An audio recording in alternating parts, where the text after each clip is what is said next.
안녕하세요. 저는 이제 김혜니 치과의 김태형 원장이라고 합니다. 오늘 아스트라 임플란트의 탄생과 진화, 이제 프로파일 임플란트와 EV 임플란트까지 아스트라 임플란트의 탄생과 진화 및 여러 가지 이야기를 좀 해보려고 합니다. 아스트라 임플란트는 네 가지 큰 특징을 갖고 있는데요. 이것을 이제 아스트라텍 바이오 매니지먼트 컴플렉스라고 합니다. 현재로서는 오세오스피드 임플란트 서피스, 그다음에 마이크로 스레드 디자인, EV가 마이크로 스레드 디자인이죠. 그 다음에 어버트먼트와 임플란트의 코니컬 실 디자인, 이 코니컬 실 디자인, 그리고 커넥티브 컨투어, EV 연조직을 좀 더 많이 유지할 수 있다는 개념에서 커넥티브 컨투어라고 하는 이 네 가지 특징을 가지고 있습니다. 오세오스피드 서피스 이전에는 티오블라스트 서피스였기 때문에 티오블라스트를 포함해서 이 네 가지가 가장 큰 특징이었는데, 현재로서는 오세오스피드, 마이크로 스레드, 코니컬 실 디자인, 그 다음에 커넥티브 컨투어, 이 네 가지가 아스트라테크의 바이오매니지먼트 컴플렉스로서 가장 중요한 특징으로 하고 있습니다. 여기서 이제 몇 가지 이제 세대별 아스트라 임플란트의 변천사를 좀 보여드릴 건데요. 이것은 이제 공식적인 어떤 그런 세대 구분이 아니고 제가 개인적으로 이제 구분한 것이기 때문에 이제 참고하시기 바랍니다. 1985년부터 1989년까지는 좀 아스트라 임플란트의 초창기죠. 그래서 80년부터 84년까지는 개발 시기인데, 고 스티그한슨 박사님을 필두로 아스트라 임플란트를 개발하던 시기였습니다. 처음의 모양은 이렇게 멋있는 서피스였습니다. 그러다가 1985년에 파일럿 스터디를 환자한테 시행하고 86년에 퍼스트 클리니컬 스터디가 나왔고요. 그 다음에 89년에 비로소 요즘 보는 모양과 비슷한 형태의 아스트라 임플란트를 이제 갖추게 되었습니다. 1989년서부터 2004년까지를 아스트라 임플란트가 이제 본격적으로 태동해서 전 세계적으로 많이 이름을 알린 시기가 되겠는데요. 저는 편의적으로 2세대 임플란트라고 이제 명칭을 하였습니다. 이 임플란트의 특징은 표면이 티오블라스티로 이제 처리한 표면이고요. 임플란트의 이름은 3.5와 4.0 임플란트는 티오블라스라고 불렀고, 4.5 ST와 5.0 ST는 싱글 투수용이라고 해서 픽스처 ST로 불렀습니다. 그런데 이때 3.5와 4.0 임플란트는 안에 헥스가 없는 넌 헥스 구조였습니다. 즉 싱글용으로는 처음에 이제 계획하지 않았던 형태의 임플란트죠. 이렇게 쓰다가 2004년도에 좀 큰 변화가 있었는데, 제가 뭐 명칭하기로는 3세대 정도라고 이제 볼 수 있겠지만, 이 표면은 티오블라스트로 블라스팅한 표면 뿐만 아니고 그 위에 불소를 처리한 오세오스피드 서피스가 등장했다는 것입니다. 그리고 임플란트 네임은 마이크로스레드 오세오스피드 임플란트로 불렸고요. 3.5는 처음에 헥스가 없었지만 나중에 헥스가 추가됐고, 4.0 ST, 4.5 ST, 5.0 ST 이 네 가지 라인업으로 이제 구성이 되었습니다. 2007년도에는 이제 또 이제 큰 변화가 있었는데요. 이 변화의 이제 가장 큰 변화는 무엇이냐면, 기존의 3.5와 4.0은 커넥션이 달랐습니다. 3.5의 스몰 다이아미터 임플란트의 커넥션은 좀 더 좁았고, 4.0 레귤러 커넥션은 보통의 레귤러 커넥션이었고, 4.5 이상은 이제 같은 큰 와이드 커넥션이었는데, 이 2007년도에서는 이 4.0S의 레귤러 커넥션이 근본적으로 바뀌었습니다. 그래서 EV가 좀 더 좁아지고 이 임플란트 월의 두께가 좀 두꺼워지는 그런 변화가 있었고요. 3.5도 4.0과 같은 커넥션을 갖게 되었고, 반면에 4.0, 4.5, 5.0, 5.0S 임플란트는 예전과 같은 그런 와이드 커넥션을 유지하는 그런 형태로 발전했습니다. 그리고 또 하나, 기존에는 없었던 5.0S 스트레이트 임플란트가 이제 첨가되었다는 것이 이제 큰 특징이었고요. 돌이켜보면 이때 이후로 어금니부에 이런 5.0S 스트레이트 타입의 임플란트를 많이 심었던 그런 경험이 있습니다. 2010년도 이후에는 큰 변화는 아니지만 이 에이펙스 부위가 좀 더 테이퍼드해지면서 그래서 초기 고정을 좀 더 얻기 쉬운 형태의 임플란트로 바뀌었고요. 이 임플란트 네임은 공식적으로 오스테오스피드 TX 임플란트로 명명하였습니다. 이때 처음으로 3.0S 임플란트가 등장했고요.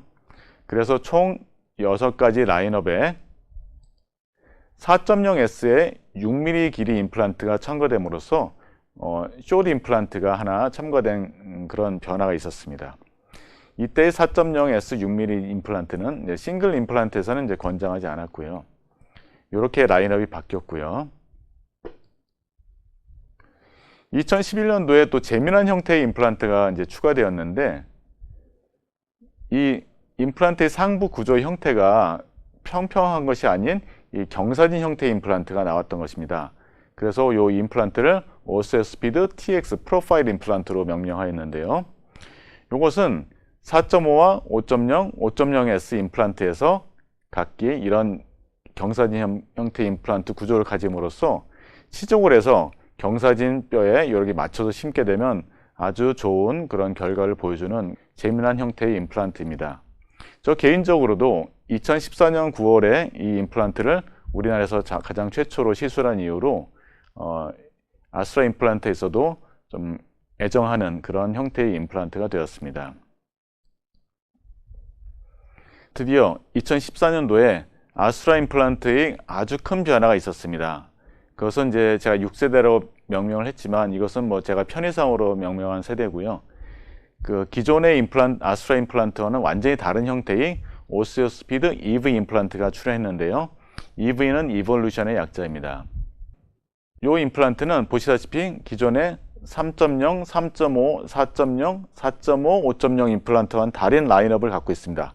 즉 직경 3.0, 3.6, 4.2, 4.8, 5.4 이렇게 라인업이 변화되었고요. 4.2와 4.8 라인업에서는 이런 코니컬 형태의 임플란트도 이제 추가가 되었습니다. 4.2의 코니컬 형태의 라인업은 바디 직경은 3.6이고요. 4.8의 코니컬 형태의 라인업은 바디 직경이 4.2입니다. 아스트라 임플란트가 오스테오스피드 EV 임플란트로, 즉 EV 임플란트라고 하는 이제 새로운 라인업으로 등장한 배경으로는 몇 가지를 좀 생각해 볼 수가 있겠는데요. 우선 기존의 아스트라 임플란트에서는 그런 숏 임플란트가 없었습니다. 즉, 뭐 4.0 임플란트에서 6mm짜리 숏 임플란트가 좀 있었고 4.5나 5.0에서는 가장 짧은 임플란트가 9mm 정도였기 때문에 그 치족골 높이가 낮은 그런 구치부에서는 사용할 수 없는 그런 한계가 있었거든요.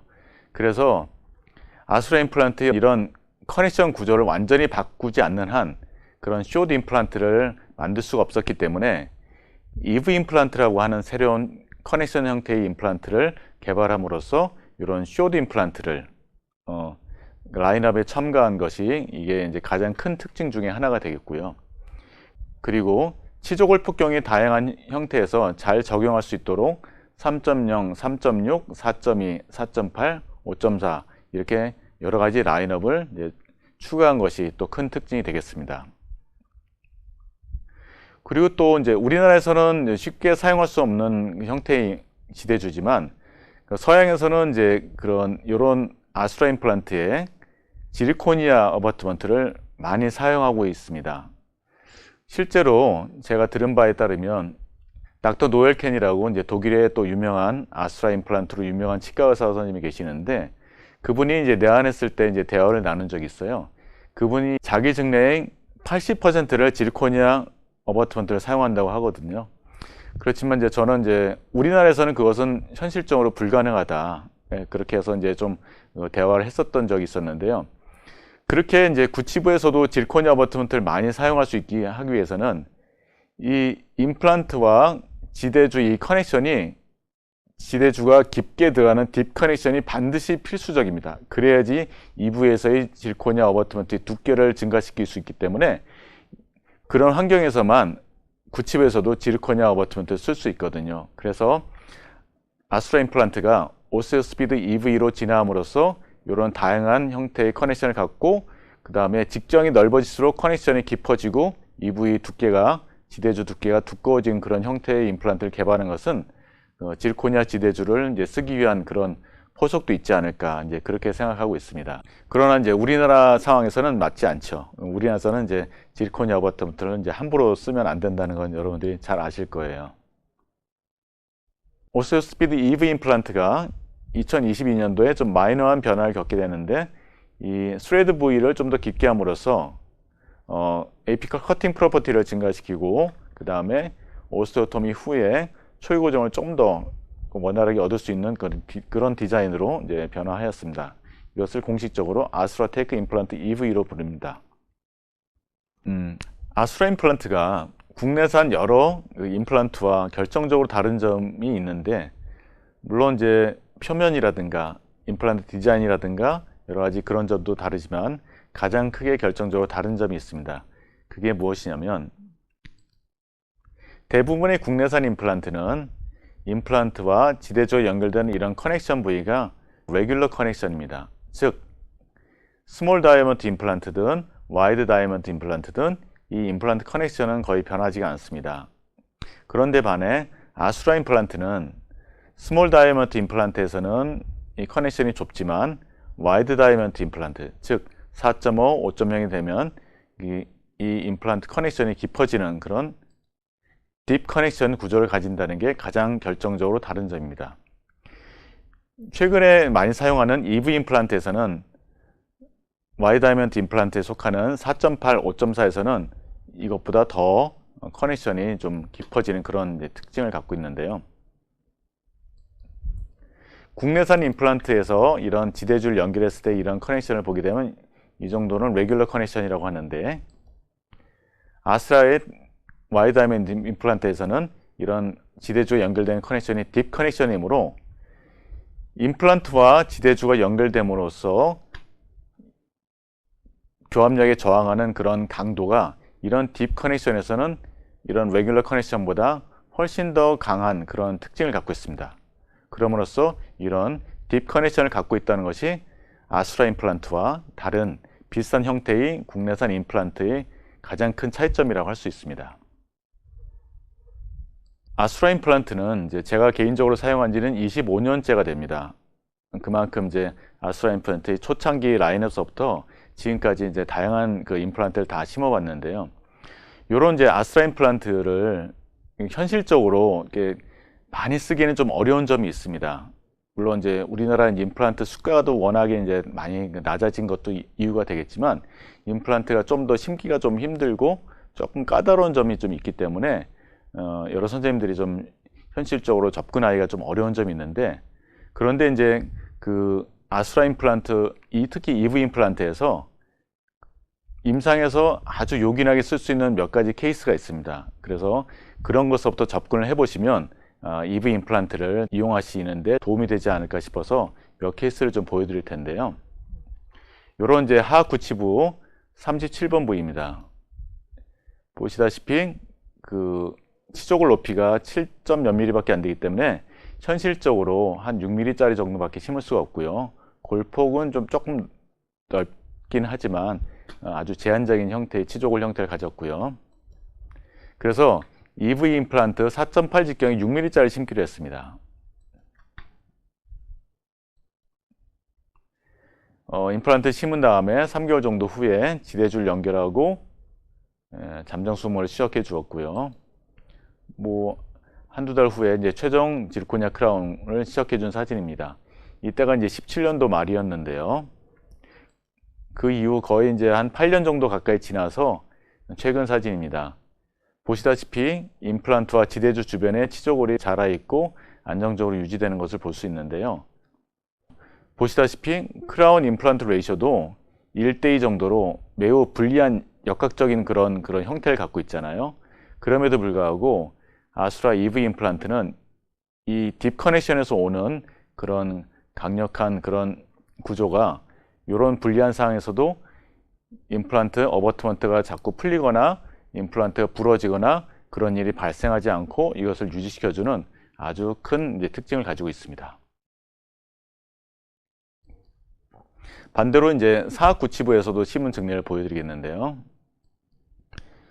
이 사각구치부는 구치부 골폭은 넓지만 높이는 5mm 정도로 매우 제한적이었습니다. 그렇지만 이 경우에 사각동 수술을 하지 않고 임플란트를 심기로 하였고요. 플랩리스로 티슈 펀칭을 해서 5.4 드릴까지 하고 짧은 5.4 6mm 임플란트를 심었습니다. 임플란트 심는 모습입니다. 약 40N 정도의 초기 고정을 얻었고요. 임플란트를 심은 직후의 모습입니다. 여기 보시다시피 사각동절을 약간 관통해서 임플란트를 심은 모습을 볼 수 있는데요. 굉장히 임플란트는 짧은 반면에 그 위에 그 높이는 긴 그런 불리한 형태의 그런 상황이 되었습니다. 2개월 후 모습이고요. 5개월 후에 잠정 수모를 시작해 주었고 7개월 후에 최종 보철물을 시작해 주었습니다. 이때가 19년도 2월 11일인데요. 최종 보철물을 시작한 후 엑스레이 사진인데요.